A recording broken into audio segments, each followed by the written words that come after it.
Hi there, this is Marianne Strange from Speak to Engage, and today I wanted to bring to you a conversation with Mohamed Rachadi, and he's writing a book that is coming out in October called The American Dream for Immigrant Entrepreneurs.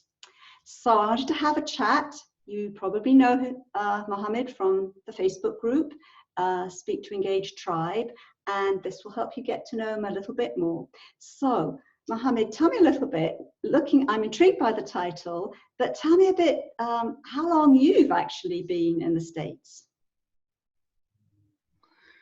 Well, thank you, Marianne. Thank you for taking the time to have this conversation. I have been blessed, quite honestly. I came to this country, the United States of America, back in 1970. Wow. And I was 20 years old then. Oh, wow. And I came to really study medicine, and with the goal of going back to Morocco and practicing medicine. But things went a little bit differently. So I studied in the United States. I got my bachelor's degree, my master's, my doctorate. I went all the way. And I worked with several chemical companies. I'm an entomologist by training, so I worked with a lot of chemical companies. I found my wife in New York City. We got married. We have two beautiful daughters now, living in California and Massachusetts in the United States. So I've been, like I said, worked for chemical companies, had my own businesses for a while. I pay taxes. I own a home, I own a car, so I have really what it takes to share the experience with the American entrepreneur. Definitely. And so you didn't go back to Morocco. Just very briefly, what was it, your wife that kept you once you met? Is that what changed your mind? Yes.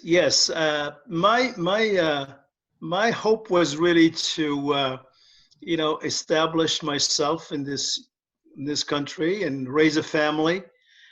We all heard about the American dream, and I think after I studied here and after I made so many friends, there are so many nice people in the United States that really I was compelled to say, hey, I'm going to make a living right here in the United States. So I became a U.S. citizen. I married my wife again, and here we are. Beautiful, beautifully. So you are very well qualified to write this book. So the title says who it's for. What inspired you? What's the story that inspired you to write the book? Yes, 2 years ago when I retired really from my 9-to-5 job, if you would, I stopped for seconds and I asked myself this important question that most of us sometimes ask is, what is my purpose in life? Why am I here? And, with the help of my family, my daughters and my wife and my God, it sent me a message that, hey, if you are blessed, you are compelled to give back to the community and the country and the world. And that's what I found out. I found out if I can give back, whatever talents I have, whatever time I have, whatever financial resources I have, I must give back. Because it is in my outbringing, whether I was in Morocco, whether I went to a Jesuit school for many years when I was in Morocco, or in the United States, I learned from a lot of people, a lot of leaders, a lot of people inspired me. And we find out that giving back is really a nice, noble cause, and I'm happy with it. That's a wonderful reason. And just very briefly, what sort of things would we expect in the book? What's the sort of basic theme? I think you mentioned.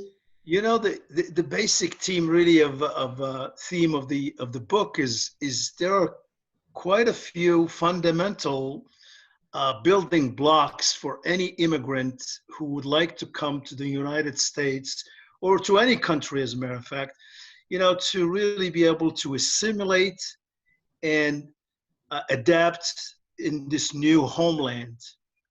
Sometimes the time it takes is a longer based on the qualification, the resources, the English language, so on and so forth. So my book really gives about 7 good secrets on how to succeed in the United States, and especially in today's economy, in today's world. And some of them, really one of them is about learning the English language. See, when I came to this country, I couldn't speak a word of English. So I struggled because I was going to go to college, but I did not speak English. So I spent about 6 months just learning English in the street and going to business schools and stuff like that. So I want to help people by saying, learn as much as you can the English at your home, because there are a lot of places where you can learn English now, you know, online, universities, embassies, consulate, libraries.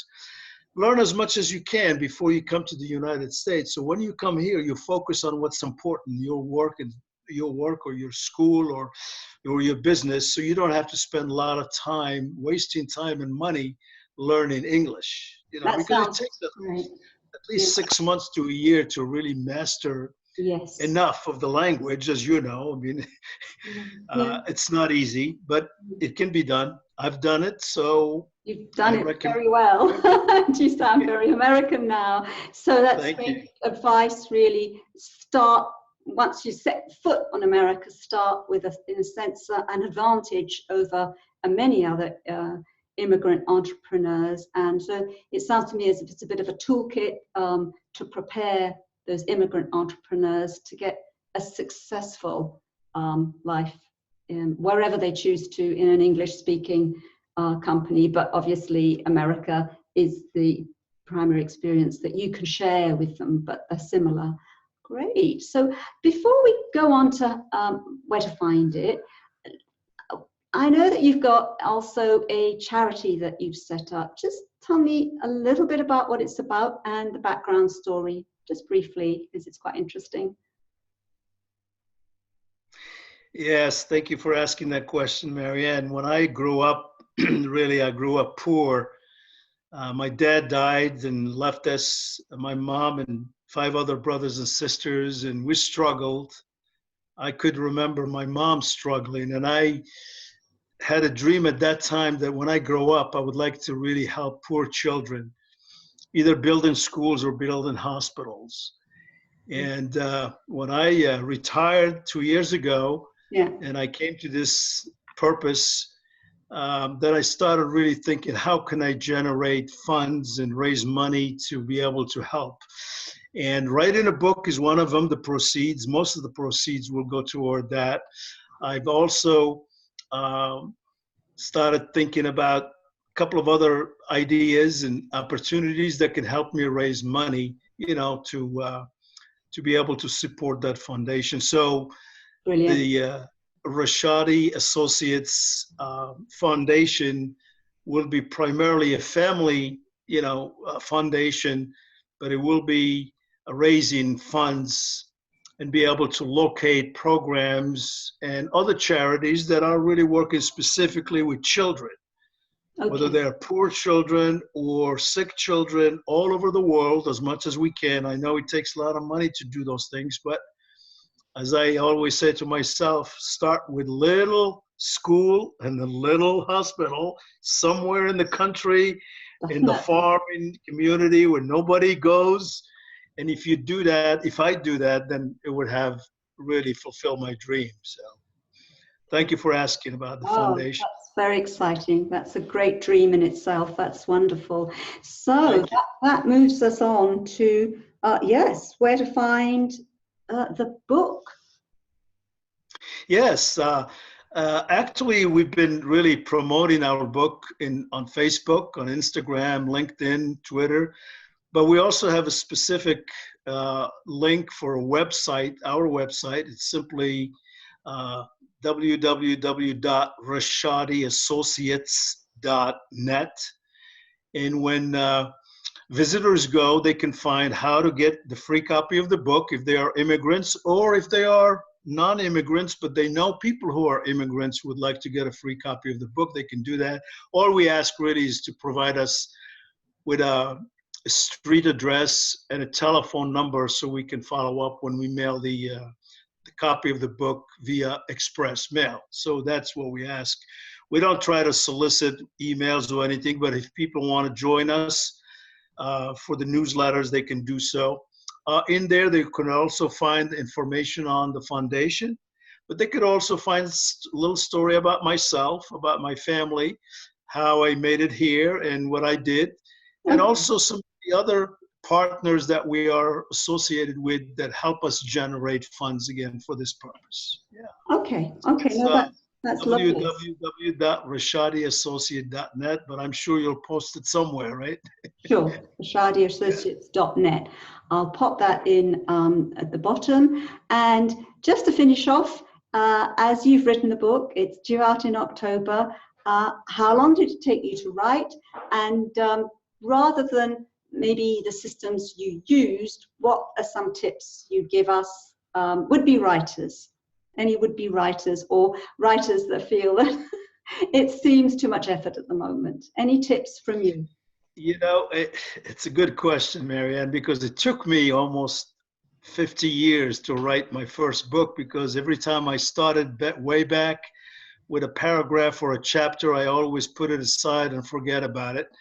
And just recently, I run into a webinar where they recommend that you could write a book, where they give you instruction on how to write a book in 30 days. Okay. And really the whole purpose is, and it's no secret, is just writers must write. Just sit down and write for 10 minutes a day. If you write for 10 minutes a day, nonstop, whatever comes out in your mind, from your heart, from your mind, on your keyboard or on your paper note, you know, just write. After 10 minutes or so, stop, then do it again the next day. After 30 days, you will have enough material to really generate a book. That's a good tip. And in fact, it's one that's come as well. It's the author Stephen King used to say that, keep writing, drip feed it, and suddenly you'll have a lot. And then you can worry about editing it. Just keep going. It's a good tip. That's a great tip to end it on. Yeah, exactly. Thank you. Thank you very much, Mary. It's been a real pleasure to talk to you and to get to know you as a special member of our group. And I'll pop the details above. It'll be above.